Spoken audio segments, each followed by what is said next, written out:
Fighters and bodybuilders often clash online, each accusing the other of insecurity or of compensating for something they lack. And in a way, both sides might be touching on a bit of truth. Most men want to be capable fighters, strong, skilled, and dangerous when necessary, while also wanting to look good and build an impressive physique. If you train martial arts, but also want to gain strength or develop a more aesthetic body, this guide will help you understand how to combine both goals effectively. Martial arts typically involve long periods of high-intensity cardiovascular activity, often in rounds lasting 3 to 5 minutes of continuous work. At the most fundamental level, your ability to win a fight depends primarily on two things: skill and conditioning. However, strength is still an incredibly important factor. If the fighters are evenly matched in terms of skill, experience, conditioning, and size, the stronger fighter will almost always have the advantage. Size itself is also a major factor. When all else is equal, the larger fighter tends to win.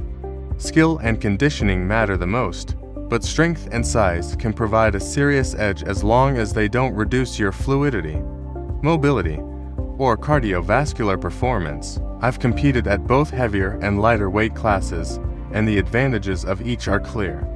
Being lighter generally makes movement easier and allows you to feel quicker and more explosive.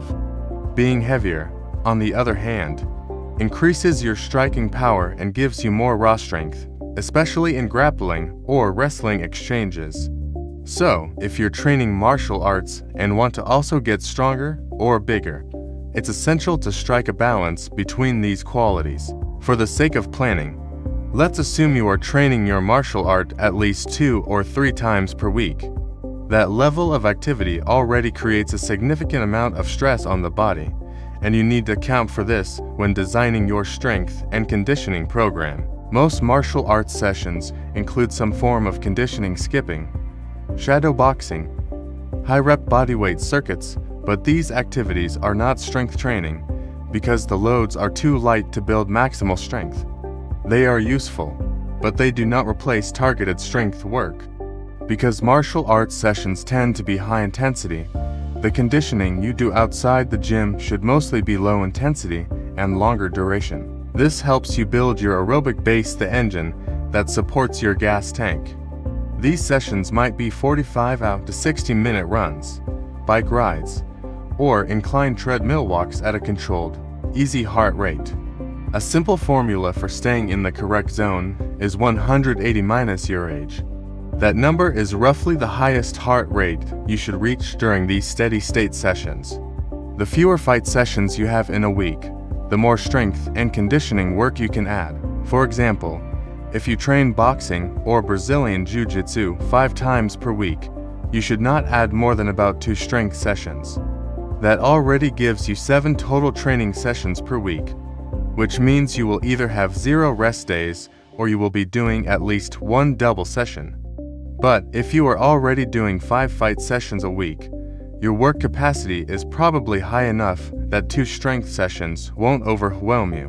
Before discussing programming, it's important to understand the difference between strength training and hypertrophy training. Strength is built by lifting heavy weights for low repetitions, usually 1 to 5 reps. Hypertrophy muscle growth is stimulated by higher repetitions, typically from 5 to 30 reps. So, if your priority is strength without gaining much size, you should focus mostly on the 1 to 5 rep range. If your priority is size, stay primarily in the higher rep ranges. For most fighters, strength is more valuable than hypertrophy. Strength improves your power in striking and your control in grappling, without adding unnecessary muscle mass that could slow you down or make weight cuts more difficult. Hypertrophy training also tends to cause more soreness because of the higher volume and the emphasis on the eccentric lengthening portion of movements. That soreness can interfere with martial arts training. So, if you are a serious competitor, you should limit hypertrophy work. If you train more casually and are not preparing for fights, you can include more hypertrophy-focused exercises. For strength-focused fighters, a simple, effective program is the tactical barbell fighter protocol. Choose the 2 for main lifts, typically the squat, bench press, deadlift, and overhead press. Perform them twice per week using the following 3-week cycle. Week 1. 3-2 for sets of 5 reps at 75% of your 1 rep max. Week 2. 3-2 for sets of 5 reps at 80%. Week 3. 3-2 for sets of 3 reps at 90%. Completing the 3-week cycle, repeat it once more with the same weights. Then increase your training max slightly and begin again. This minimalist approach builds strength effectively while leaving plenty of energy for martial arts. If you want a blend of strength and hypertrophy, choose the main lifts for strength and add 2 or 3 hypertrophy exercises targeting specific muscles you want to develop. For minimal soreness, stick to sets of 6 to 8 reps. If soreness isn't a major concern, you can use 8 to 12 reps with slightly more volume. Just remember that all hypertrophy sets should be taken close to failure for maximum muscle growth. Programming also depends on your martial arts schedule. If you train 3 days of boxing per week, 2 days of strength, and 1 easy long run might be ideal.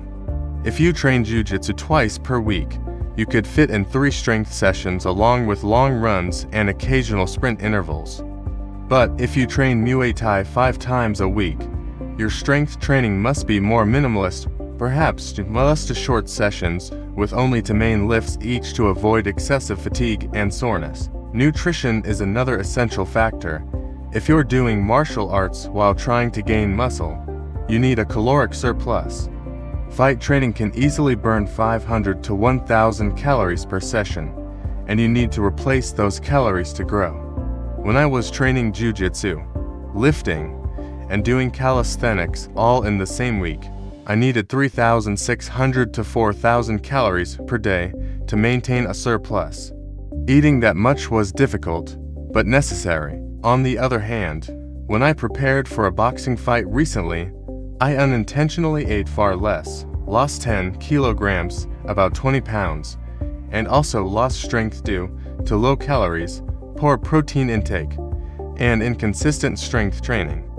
To support intense training, aim for 0.8 to 1 gram of protein per pound of body weight or 1.8 to 2.2 grams per kilogram. Hydration, micronutrients, and recovery practices matter as well, but nothing is more important than adequate calories, protein, and sleep. With multiple forms of training, fighting, lifting, running, you need at least 8 to 9 hours of sleep each night. In the end, the goal is to structure your program so you improve as a fighter while still getting stronger or more muscular. Keep your gym work minimal. Focus on strength, manage fatigue, and fuel yourself properly. With the right balance, you can build both skill and physique without sacrificing performance.